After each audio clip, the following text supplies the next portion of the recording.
What's up, Mike? Good morning. How are you, pal? Doing great. How are you? I'm doing wonderful. Yeah. Yeah, I Good just weekend? wrapped up. Yeah, good weekend. Just wrapped up Tuesday video on the Saucony Ride 14. So that was fun. 14. I know, right? Does that mean they're 14 years old? I think so. Yeah, technically. So what are they in middle school these They- days? They're a troubled teen right now. Trouble teen. They're in their adolescence.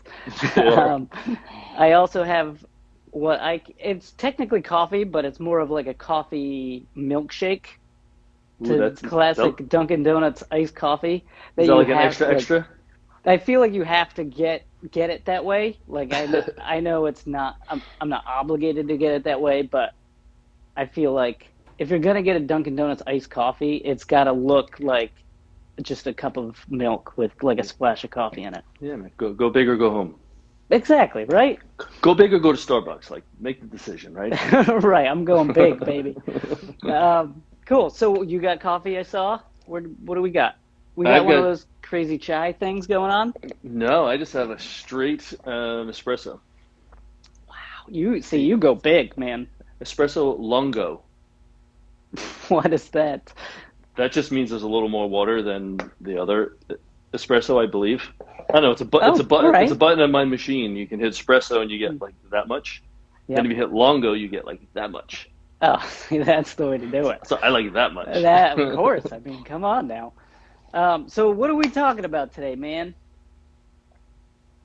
Cadence, All right, good stuff.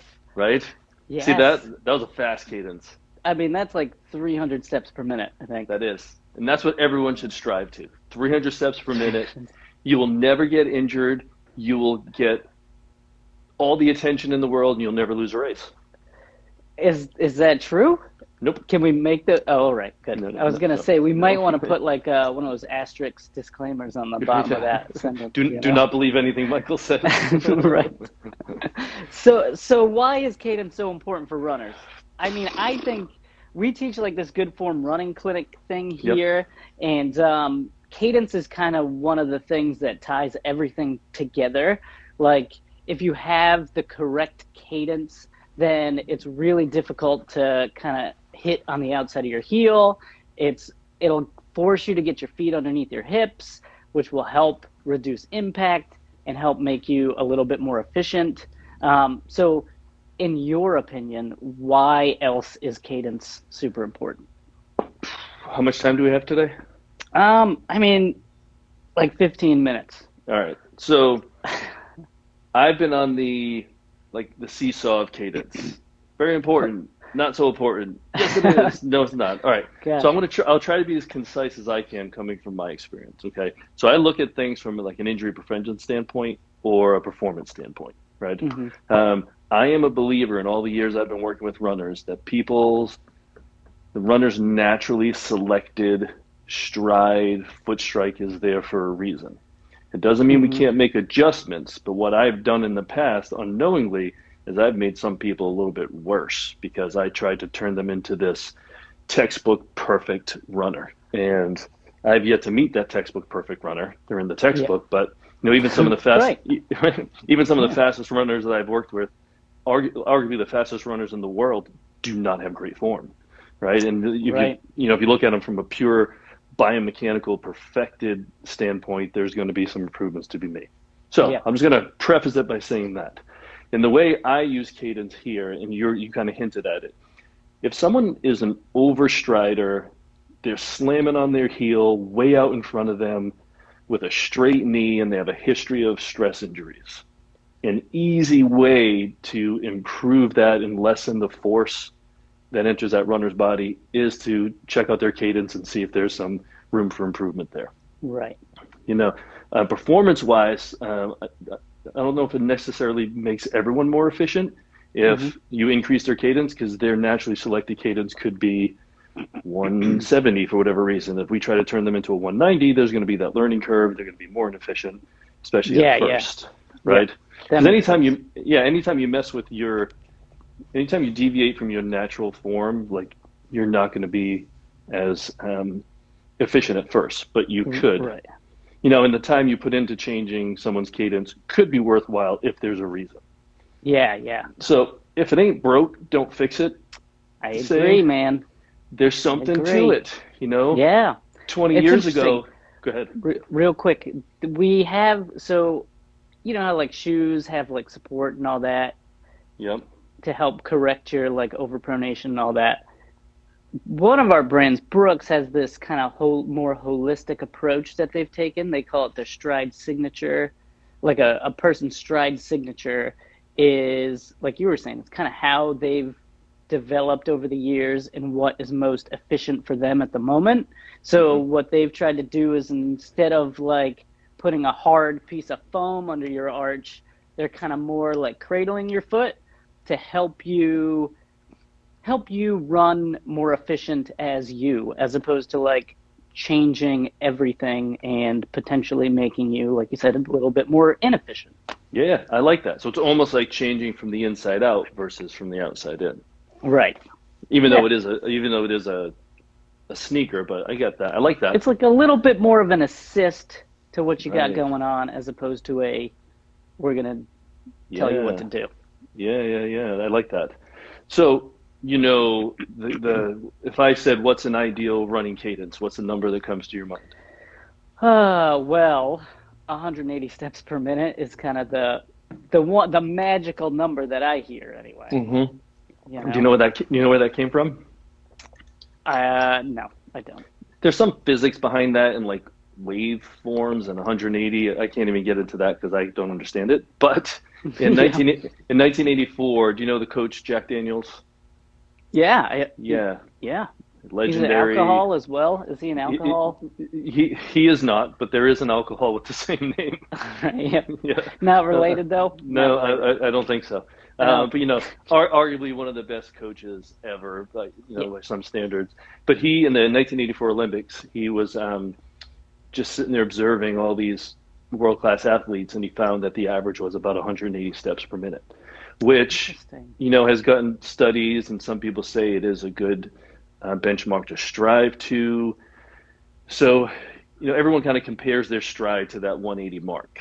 Hmm. And if we go back to that overstriding person who was always hurt, if they came to see me and they were at 150 steps Hmm. per minute, I'm probably going to talk to them about cadence, see, Right. get them on video, because typically when you increase the cadence within a set speed, Hmm. you're going to pull the foot underneath you a little more. That stride is going to be a little more compact. There's going to be less vertical force entering the body. So it's a lot of good stuff that happens, but Yep. it's a change, right? Yeah. Um, so that person that may do it. If someone comes to me and they're at 180 already and they don't have a history of injury and Hmm. they're running pretty well, I'm not going to get them to go faster if I Yeah. don't Don't see a mess it need. out.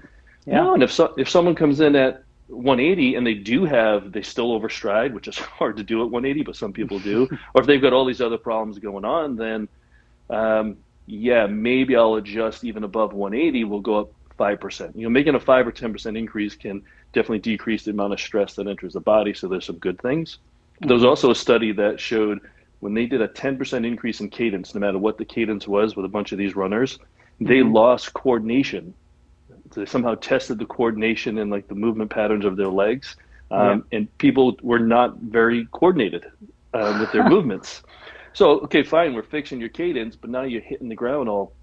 All funky. Yeah. You're all over Yeah, this place, huh? yeah. And so are we like, what's the old phrase? Are we taking from Peter to give to Paul? Is that something that people say? Yeah. I mean, we could be putting the horse inside of the cart or something as well.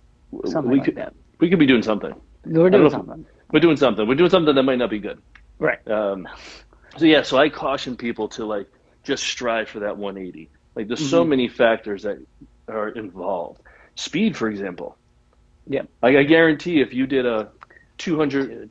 if you did a 200 on the track Yeah. and then you went out for a 10-mile run, there's going to be two different Yeah. cadences there, Yeah. This is a right? question I get like all the time in our good form running clinics, when we did them before the world exploded. Um, is like, if I do 180 steps per minute, I'm gonna be like sprinting. And you got to be like, no, man, you don't.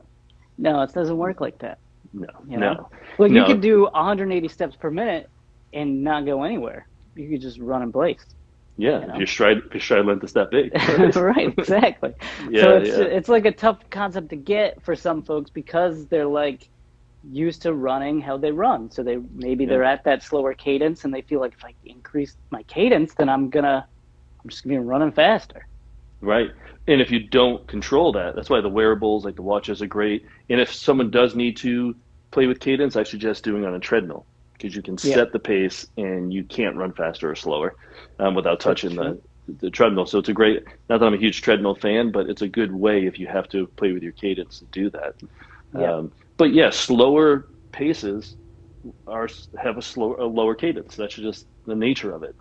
Hmm. One thing that is a fallacy, and there was a study, and if I had a good enough memory, I would tell you the study. But anyway, we can all look it up. We have Google.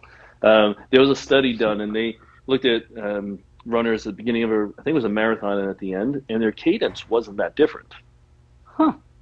So Interesting. fatigue might not play as much of a factor, or will increase your cadence a tiny bit, Hmm. because again, by pulling everything in a little bit tighter, you're not Yeah. going to have as much impact. And when you're getting really fatigued and your body can't handle it, your body's going to do that to preserve you. You know, mile Okay. 24, when you're like, I don't think I can do this anymore, you're gonna do the marathon shuffle because it's a little bit easier on your body, right? Gotcha. Yeah, And yeah, some that makes sense. yeah, yeah, and then some on that note too. Some other people use cadence almost as a measure of how fit they are. Because if you're Hmm. super strong and you're feeling good, you're full of energy, you got pop off the ground, your foot's hitting, you're exploding, your Hmm. cadence is going to be a little bit lower because you're pushing off with a little more force and your stride length's a little bit longer. Your pace Ah, could all be right. even better. So yeah, so some people use it just almost to check in with themselves. If they notice, if they're looking at their watch and they know they're normally at 185, and they're feeling good, their times are going good, and their cadence is a little bit lower, they know that they're in good shape versus the Hmm. opposite. If they're just like, I don't know what's going on, and their cadence is super high, maybe they're overtraining. Maybe they need to do a little more strength work. Maybe there's something going on. That's when you talk to coach Interesting. or see something. Yeah, right. So it's Ah, not always, interesting. yeah, you can use it as almost like a guide or a barometer of how you're doing versus preemptively just changing it for because Runner's World told you to. Yeah, Runner's World doesn't know everything. That's for They sure. they don't. And They, you just went on the internet and said that out loud. I did. Although I mean, I guess potentially they could know everything. They have the option of bringing anybody in, right? You could Yeah, write an article for Runner's World on I have not been asked to yet. whatever, and then all of your knowledge could be in that Yeah. article. So, Now um, they do have good information, but you know, heel striking was the third leading cause of death according to some running magazines years ago. Cadence is now the most over the past probably 5 years has been like the most important metric. And not to downplay it, but it's an easy thing to manage, which I think why it's so popular. yeah, You know, I with remember seeing like a picture. So we have this picture at the end of our Good Form Running Clinic that talks about, well, it was basically a camera set up at the Olympic trials in the United States. And it was like basically just looking at foot strike of some of the fastest humans in the world. And you'd think all of them would be like midfoot, forefoot, right, but dude, they're all over the place. They're heel striking. They're like yeah, way out here. There's some over pronating like champs. So like, right, I mean, you have to like take all of this like guidance with kind of a grain of salt a little bit. You've got to do your own like homework on what works for you because if Galen Rupp is heel striking and he's running a 2:0 whatever marathon, then maybe it's not as bad as like it's not the third leading cause of death, right? no, no, it's not. You know what? If you had a microphone, I would tell you just drop it right with that. But Bah. it's true. Like it's so individual. Don't just read an article and change something that doesn't need to be changed. Right. Um, there was a race where what was it? It was like a 100K race somewhere, and it was part of a study, and they were analyzing cadence. And these were so they analyzed the top 25 world champions at some ultra endurance event, and the Lowest cadence that they measured was like 150 steps per minute, which is super low. Yeah. The highest was, don't quote me, it was like over 200. It was like Wow. 208, 210. Yeah. And guess what? Those guys, after a 7 hour race, finished 3 minutes apart. Yeah. So, it, Yeah, you know, it ain't gonna break, it ain't gonna make you, and it ain't gonna break you, I right? like that. Wait, so many good sayings coming out of this. I like, yeah, right. We should have like our own little quote book, I think. You can start that. You got better ones. Yeah, right. So, all right, Mm. cool. So yeah, I think that's a good place to end, So like Yeah, we've got to take all of our info. If you're someone who's getting hurt all the time, then maybe you take a look at your cadence and try see if that's something that could fix or help with your injury issues. Because I right. think when you're getting hurt constantly, you kind of have to look at everything. At the bucket, you got to drill holes in the bucket. You got to drill holes in the bucket. Or, you know what you could do? You could just go see Mike and he could drill holes in your bucket for you.